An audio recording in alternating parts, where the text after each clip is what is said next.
Assalamualaikum warahmatullahi wabarakatuh. Nama saya Ni Amar Nasuha bin Muhammad Ghazali.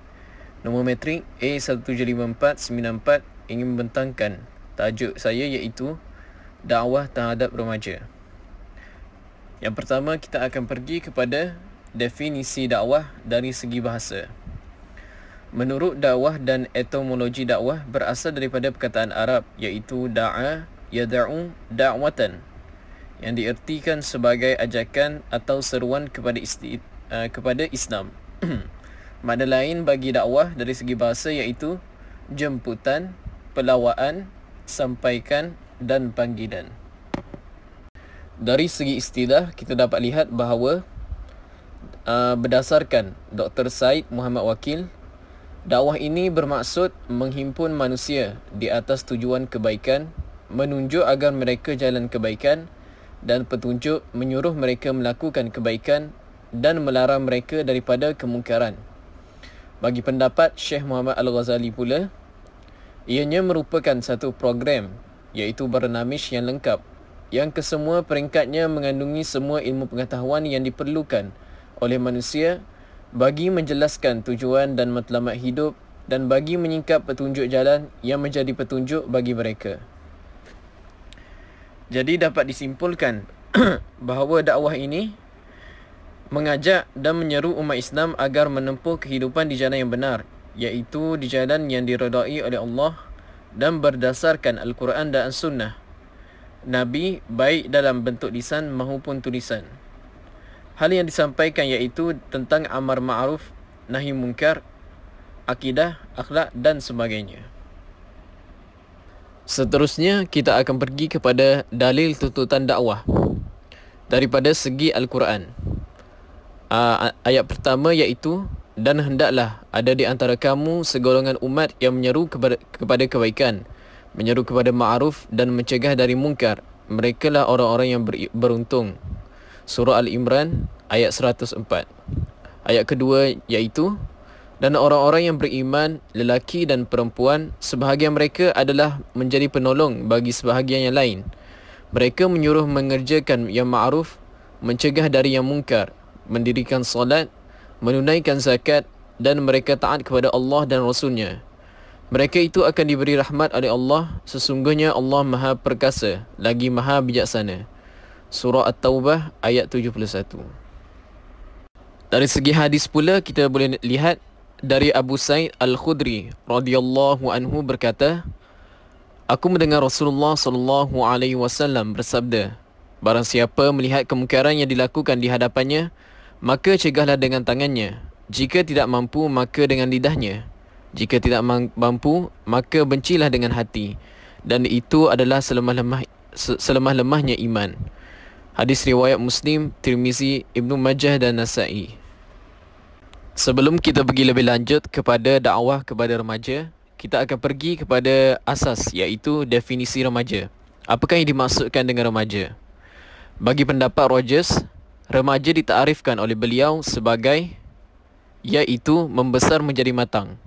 Remaja dikatakan berusia di antara 11 hingga 21 tahun. Merupakan transisi antara zaman kanak-kanak dengan zaman dewasa yang melibatkan perubahan biologi, psikologi, sosial dan ekonomi serta melibatkan perubahan peringkat tidak matang kepada peringkat matang. Zaman remaja dikatakan bermula dari akhir balik dan berakhir apabila memasuki alam dewasa. Daripada perspektif Islam, remaja dianggap sudah cukup umur dan diistilahkan sebagai baligh. Pada peringkat remaja, golongan ini mengalami peralihan zaman antara zaman kanak-kanak dengan zaman dewasa. Seterusnya, kita akan pergi kepada cabaran dan rintangan yang dihadapi ketika berdakwah kepada remaja. Cabaran yang pertama iaitu kecenderungan remaja terhadap media sosial. Seperti yang kita tahu bahawa media sosial ini merupakan media yang paling popular dalam kalangan remaja sekarang. Ia bertujuan untuk memudahkan penggunanya berhubung secara lebih aktif dengan semua sahabat-sahabat dan ahli keluarga mereka serta berkongsi gambar-gambar yang dimuat turun dalam laman sosial itu. Pengguna juga boleh menyuarakan pandangan serta komen yang melambangkan pendirian mereka terhadap sesuatu perkara.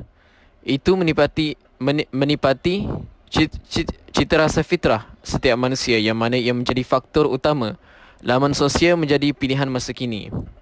Oleh yang demikian, golongan para pendakwah zaman moden kini berdepan cabaran yang baru, yang lebih sengit apabila sesetengah masyarakat tidak lagi terpikat dengan cara ceramah, khutbah, dakwah seperti berlaku pada zaman 70-an, 80-an dan 90-an, khususnya remaja. Muslim yang menjalankan tugas dakwah Islam mestilah melakukan dakwah dan tarbiyah bersandarkan dengan ilmu dan pendekatan yang diolah dengan bijaksana, agar mencetuskan perubahan kepada diri manusia sebagaimana mafhum daripada surah An-Nahl ayat 125. Di antara contoh dakwah yang dibuat oleh semua Muslim adalah dengan kita disiplinkan diri kita untuk menggunakan laman sosial dengan beradab dalam menulis pandangan serta menggunakan perkataan-perkataan dan gaya bahasa yang baik. Setiap Muslim seharusnya menggunakan segala kelengkapan dan kemudahan yang ada dalam laman sosial seperti Instagram, Facebook dan Twitter sebagai medium untuk memberikan penyampaian fikrah dakwah kita. Yang kedua, kebanjiran maklumat.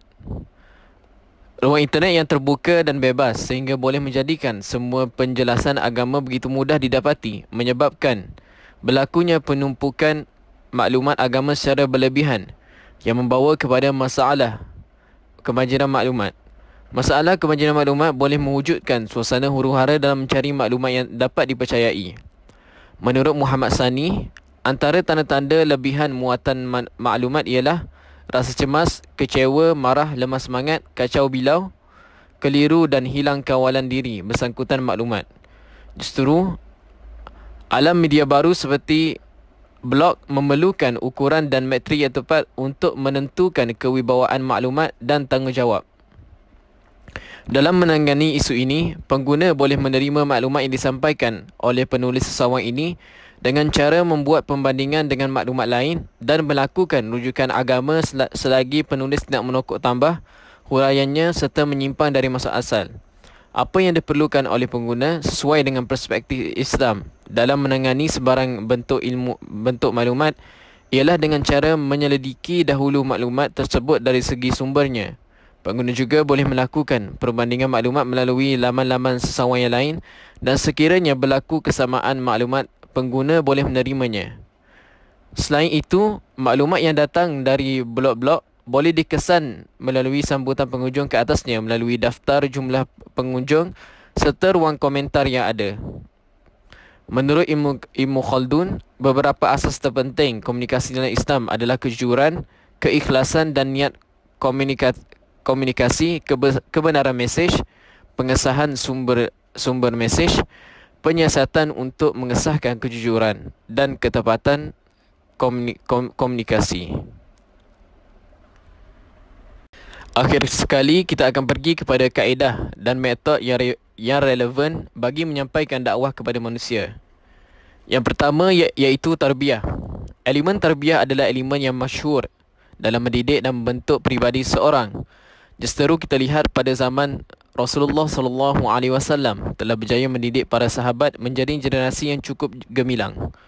Dengan berteraskan kepada elemen tarbiyah ini, ia dapat dizahirkan kepada dua pendekatan, iaitu melalui suri teladan yang baik ditunjukkan dan dengan memberikan nasihat yang baik kepada golongan sasaran.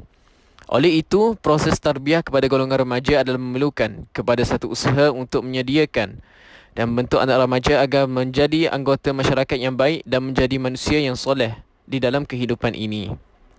Yang kedua iaitu pendekatan al-atifi. Menggunakan pendekatan al-atifi adalah pendekatan yang sangat terkait dengan emosi pada diri. Tidak dinafikan di usia remaja mereka lebih cenderung bertindak dengan menggunakan emosi, contohnya seperti marah, kecewa dan gembira. Remaja sangat bertindak balas dengan emosi berbanding kata-kata. Sebagai contoh, kita lihat peristiwa yang berlaku jika disertai dengan kekuatan emosi dapat membuatkan ia tertanam di minda dan terpahat di hati bagi satu tempoh yang panjang. Emosi merupakan salah satu rasa batin yang terdapat dalam jiwa manusia yang akan berfungsi dalam keadaan tertentu. Pendekatan dakwah yang melibatkan perasaan jiwa boleh dilaksanakan dengan menggunakan pendekatan yang telah digunakan oleh Al-Quran. Oleh itu, bagi menangani satu masalah yang lebih besar apabila bertindak menggunakan emosi dalam kalangan remaja, maka ibu bapa sewajibnya perlu memberi perhatian yang khusus bagi proses pertarbiahan kepada anak-anak agar mereka mempunyai satu kekuatan yang kuat bagi mengelakkan mereka terlibat dengan masalah sosial yang melanda dunia di era globalisasi ini. Akhir sekali iaitu pendekatan al-aqli. Asasnya pendekatan ini bermaksud mengetahui hakikat sesuatu dengan cara memikirkan perkara-perkara tertentu.